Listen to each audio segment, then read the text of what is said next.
One of the earliest accounts about Jesus of Nazareth, his life, death, and resurrection, was written by a man named Luke.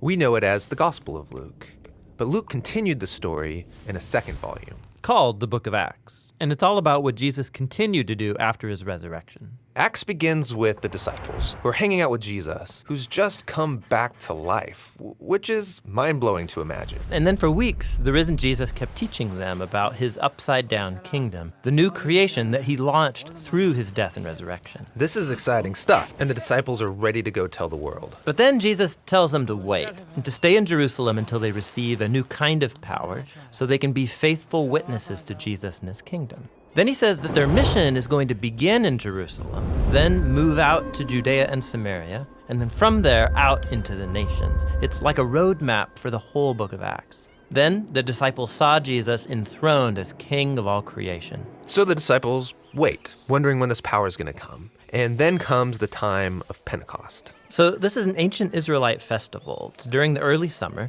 and thousands of Jewish pilgrims would come back to Jerusalem from all over the world, all these different languages and cultures colliding in the city. And the disciples are together in a house, which is suddenly filled with rushing wind along with fire. Fire splinters off into tongues of fire hovering over people's heads. What's this all about? Yeah, so Luke is tapping into a repeated Old Testament theme. When God's presence showed up similarly at Mount Sinai, he made a covenant with Israel and gave them the Ten Commandments. Then later, when God's glory came in a pillar of fire, it filled the tabernacle when he came to live among them. That was just one pillar of fire, not many. Exactly. Luke's making an important point here. This is God's personal temple presence, God's spirit that was foretold by Israel's prophets. And now it's come to take up residence in the new temple of Jesus' body, that is, his people. They've become little mobile temples where God now dwells. And they start to tell stories about Jesus, but they're speaking in languages that they didn't know before, yet all the visitors can understand them. What's this all about? Well, Peter gets up to explain that this is the fulfillment of Israel's hopes based on the scriptures. God's plan was always to use the unified family of Abraham to bring peace and justice to the world. But the tribes of Israel had been scattered because of the exile. Now here at Pentecost, representatives from all of the tribes come back together and they're introduced to their Messiah, the crucified and risen Jesus, so they can now become the restored people of Israel. And thousands of them start following the way of Jesus. Which brings us to Luke's tale of two temples. So you've got the temple that Herod built in Jerusalem, where Jesus' disciples worship like the rest of the Israelites. But now there's also Jesus' temple, which consists of people. This temple's meeting together in homes all over Jerusalem, and they were approaching life in a radical new way. Right, think about it. Many of these pilgrims aren't even from Jerusalem, so they've formed these new families, and they're all depending on each other. Yeah, people would sell their stuff, provide for the poor among them. They ate their meals together. They said their daily prayers together. They were learning from the apostles what it meant to live as if Jesus is the true king of the world, and it must have been exhilarating. But it wasn't all fun and games. Being God's temple is serious business, just like in the Old Testament. So you might know about that strange story in the book of Leviticus about two priests who disrespect God in the temple and then suddenly die. Well, Luke includes here a similar story of two disciples who dishonor God's spirit in this new temple, and they suffer a similar fate. So there's corruption in the community. But the bigger problem is coming from the outside. Yeah, from the other temple. Its leaders are threatened by this new messianic movement, and so they arrest the apostles, they try to stop them. And this brings us to the final story in the Jerusalem section of Acts. We're introduced to a new disciple, Stephen. Oh yeah, Stephen. He's on fire. He steps up as a leader among the disciples to serve the poor, and he would go to the temple courts to teach people about the way of Jesus. So the temple leaders arrest Stephen, and they find false witnesses to accuse him of dishonoring Moses and of being a terrorist who's threatening the temple. In response, Stephen gives this powerful speech about how predictable this whole situation was. Yeah, he retells the whole Old Testament story, highlighting characters like Joseph, Moses, and the prophets, people who are consistently rejected and persecuted by their own people. Israel's been resisting God's representatives for centuries, and so their rejection of Jesus and now of his followers is a rejection of God himself. They get angry, and they start to execute him by picking up rocks and smashing him to death. And as he's dying, he commits himself to the way of Jesus, to suffer because of the sins of others. He even cries out, "Lord, don't hold the sin against them." This is basically what Jesus said at his death. Exactly. Stephen becomes the first martyr of the Jesus movement, with many more to come. But this persecution contains seeds of hope, which is why Luke introduces us to a new character here, a religious leader named Saul. He stands over Stephen's dead body and even approves of the whole thing. Wait, Saul, you mean the man who becomes the Apostle Paul? Yes, Luke is showing how even this tragic murder can't stop Jesus' kingdom. And so many persecuted disciples scatter out of Jerusalem, and just as Jesus said, they head into Judea and Samaria. Now, the story of what happens there, that's what the next section of Acts is all about. During the first century, when the Romans ruled the known world, a grassroots countercultural movement was born in the eastern end of the empire, Yeah, it started among the Jewish people. who for centuries now have been scattered around the known world. But no matter where they lived or what language they spoke, they kept their identity as the family of Abraham, devoted to the one true God. And every year, they would travel to Jerusalem for sacred festivals. And during one of these, the Feast of Pentecost, the visitors encountered a group of Jews who could somehow speak in everyone's native dialect. Yeah, they were telling stories about a man named Jesus who had been executed by the Romans. They claimed he had risen from the dead and was now exalted as the true king of Israel and the whole world. And this Jesus was now calling people to adopt his upside-down set of values and live under his rule, called the Kingdom of God. And thousands of Jews decided to stay in Jerusalem and join the movement. It grew in size and in influence and gained favor with people. But not with the Jerusalem temple leaders. They viewed this whole thing as a dangerous religious sect, and they even executed one of its leaders named Stephen.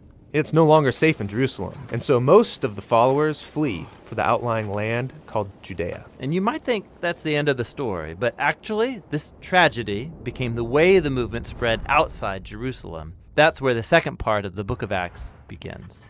The scattered followers end up in surprising places, like Samaria, where their ancient enemies live. Yeah, and Luke shows us how all of these unexpected people start following Jesus, like a sorcerer from Samaria who has to learn that the way of Jesus isn't about gaining power, but giving it up to serve others. There's also a story about an Ethiopian delegate who, after discussing the scroll of the prophet Isaiah with Philip, decides to join the movement. Yeah, Jesus is expanding his movement out into Judea and Samaria, just like he said he would. Which is great. But back in Jerusalem, we meet Saul of Tarsus. He's part of the religious elite who oppose the new movement, and he's finding and arresting Jesus' followers anywhere he can. This is a cruel guy. But think about it from his perspective. In the past, Israel had turned away to other gods and to false prophets, leading to disaster. He believed he was protecting Israel and God's honor by getting rid of these people. And then Saul hears that the movement spread north to Damascus, so he sets out there to find and arrest more followers. And on the way, Saul has this sudden encounter with the risen Jesus himself. Jesus asks Saul why he's fighting against him. And then Jesus commissioned Saul to now represent him to Israel and to the nations. And Saul is stunned and speechless. And so he ends up in Damascus. But now he's announcing the good news about the Jesus he had just been attacking. And no one saw this coming. Totally. And the same goes for what happened next. Over in the port city of Caesarea, there was a Roman centurion named Cornelius. And he represents everything the Jewish people would hate about the Roman occupation. An angel appears to him, and he tells him to call for a man named Peter. So Peter comes, and he finds Cornelius and his friends and his family all gathered together in his home. Yeah, and this is scandalous. Jewish people don't enter a non-Jewish home to avoid ritual impurity. So what's Peter gonna do? Well, right before this, Peter had a vision. God brought to him a collection of animals that his people were forbidden to eat, and then God said to Peter, "Eat these." And this is shocking to Peter. He says, "I've never eaten anything impure." And God responds, "Don't call impure what I have made pure." And then that's it. The vision was over. So Peter's gonna start a new diet? No, he's an Israelite, and he's honored these customary food laws his entire life. The vision was preparing him for this moment of him standing among impure non-Israelites. And he realizes that God is declaring these people are a part of the family of Abraham. And so Peter decides to stay and tell them about Jesus. And the Holy Spirit shows up just as he did at Pentecost. But now it's for a Roman centurion and his non-Jewish family. The movement is broken out.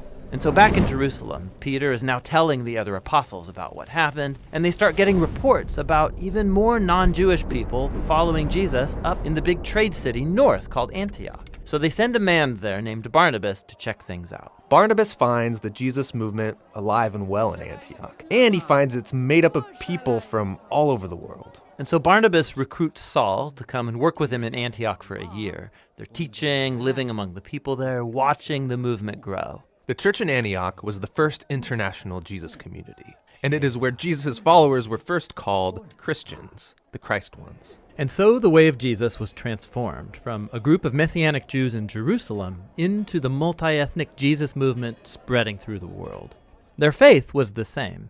It was centered on the good news about the crucified Jesus, who is the King of all nations. But that message and their new way of life was confusing, even threatening, to the average Roman citizen living around them. And the resulting conflict is what we'll explore next as this movement goes global, or as Jesus said, to the ends of the earth. During the first century, most people around the Mediterranean Sea lived in densely packed cities, all ruled by the Roman Empire. Each city was a diverse blend of cultures, ethnicities, and religions. And because of this, there were all sorts of temples for offering sacrifices to all sorts of gods, and each person had their own portfolio of gods that they gave their allegiance to. But in every city, you would also find a minority group who wouldn't worship any gods but their own. The Israelites, also known as the Jews. They claimed that their God was the one true creator and king of the world. Now, all these cities were connected by a network of roads built by the Roman Empire, and so it was easy to move around, to do business, and even spread new ideas. Now, one person familiar with these roads was the Apostle Paul. He spent the second half of his life traveling from city to city, announcing that Israel's God had appointed a new king over the nations. This king wasn't like anyone who'd come before. Right. Most kings rule with aggression or power, but this new king rules with self-sacrifice and love. His name is Jesus, and Paul is his herald, who's inviting all people to live under this king's rule. The stories of Paul's travels and how people received this message, that's what the third part of Acts is all about. For some time, Paul's home base had been in the city of Antioch. And from there, he and his co-workers went out on 3 road trips, traveling by land and by sea to strategic cities throughout the empire.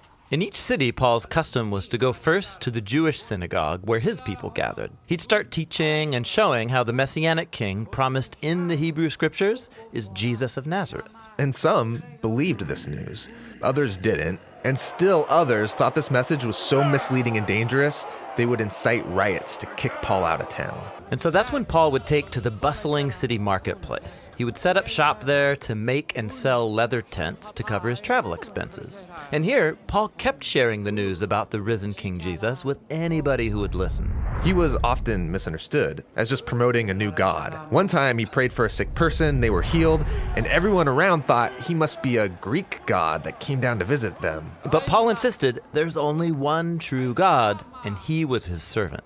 This message often stirred up opposition and more riots, and he got beaten, even thrown in jail. Why such a strong reaction? Well, the worship of the gods held together Roman culture. They believed the gods kept their cities safe, and the temple worship of the gods was a huge part of their economy. Paul wasn't just adding Jesus as a new god to the list, he was saying all other gods are powerless, even a sham. So he's undermining their way of life. Yes, and more than that. When Paul announced Jesus as a new king, he would call him Lord or Son of God, the very titles people used to refer to the emperor of Rome. So Paul's message could easily be heard as a threat against the entire political order.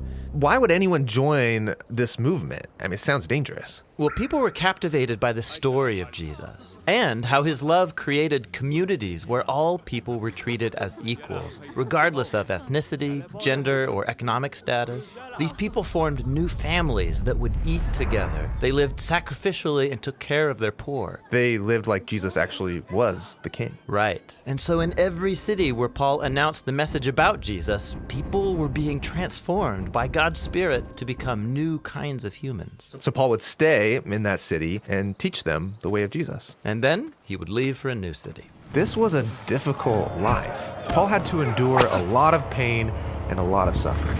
Yeah, and he did so because he believed that his own hardships were a reenactment of Jesus' suffering and death for others. He said it was God's own love that drove him to share the story of Jesus, no matter the cost. After his third road trip, Paul's reputation had grown. He had made many new friends, but had also made many new enemies that he would be wise to avoid. But Paul didn't avoid them. His next stop was Jerusalem, a city full of people who wanted him arrested, even dead. And so why he goes to Jerusalem and what happens when he gets there, that's what the final section of Acts is all about. We've been exploring the book of Acts, which was written by a man named Luke as a continuation of the Gospel of Luke.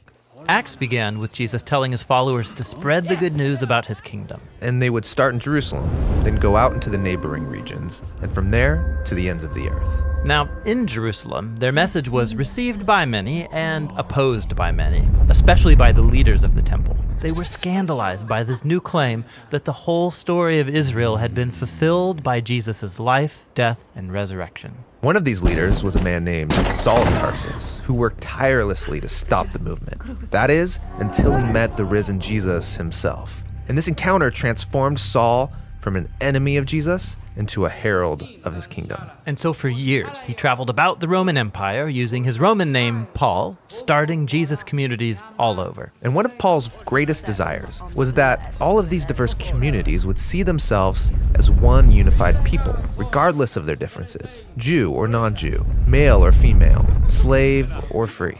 Jesus was creating one unified family of equals living together under his rule. And this brings us to the final section of Acts. Back in Jerusalem, where the movement began, the Jewish followers of Jesus were suffering from a drought and food shortage. And Paul was so passionate about the church's unity that he began a major fundraising project among the diverse churches he had started. They would pool their money together so he and a group of representatives could take it as a relief gift to Jerusalem. But it's not safe for Paul in Jerusalem. The Jewish leaders there dislike him so much they want him dead. And Paul knew he was walking into a trap. His friends all begged him not to go, but no one could stop him. Yeah, why would Paul risk his life to bring this gift? Couldn't he have sent someone else? Well, for Paul, this was personal. Jerusalem was where he used to participate in the murder of Jesus' followers, and now he gets to serve them. It's also where Jesus himself was executed, and so for Paul, it would be an honor to suffer there alongside his king. Paul goes to Jerusalem, and as expected, he's found by his enemies. A mob forms, and they try to kill him. But Roman soldiers save his life by taking him into custody. The Jewish leaders are accusing Paul of starting a revolt against Rome, but they can't prove it. And the Romans don't know what to do with him. Yeah, they can see Paul's not a criminal, but his claim that a crucified Jewish man is the risen king of the world, it keeps getting him into trouble. And so Paul gets transferred from one court to another until he demands that his case be tried before the court of Caesar in Rome. And so they happily ship him off. Now, throughout this section of Acts, Luke, the writer of the story, has portrayed Paul's trials and imprisonments so that they resemble his previous stories of Jesus' trials and imprisonment. Luke's making an important point. When the people of Jesus follow the way of Jesus, their stories will begin to look like his story, which is beautiful, but it also comes with a cost. On the way to Rome, the boat carrying Paul is hit by a violent storm, and everyone freaks out. Except for Paul. He's below deck hosting a meal, just like Jesus did the night before his trial. Paul blesses and then breaks the bread, promising that God is with them through this storm. And the next day, the ship hits and then breaks apart on the rocks, but everyone's washed safely ashore. Which is amazing. But Paul's not out of trouble. He's taken to Rome and put under house arrest. But it's not so bad. In his house, he can host groups of Jews and non-Jews, sharing with them the good news about Jesus, the risen king. This is a bold move in Rome, the center of power where Caesar rules the world as king. Yes, you have Jesus' alternative upside-down kingdom, now growing in the very heart of the world's most powerful empire, all through the suffering of a prisoner. And with this contrast between kingdoms, Luke ends his story. That's a great image, but the story's supposed to be about this message spreading to the ends of the earth. So shouldn't it continue? Of course, Luke has left the story open-ended on purpose, so that his readers would know that the story isn't over, and that they can participate in Jesus' kingdom that is still spreading to this day.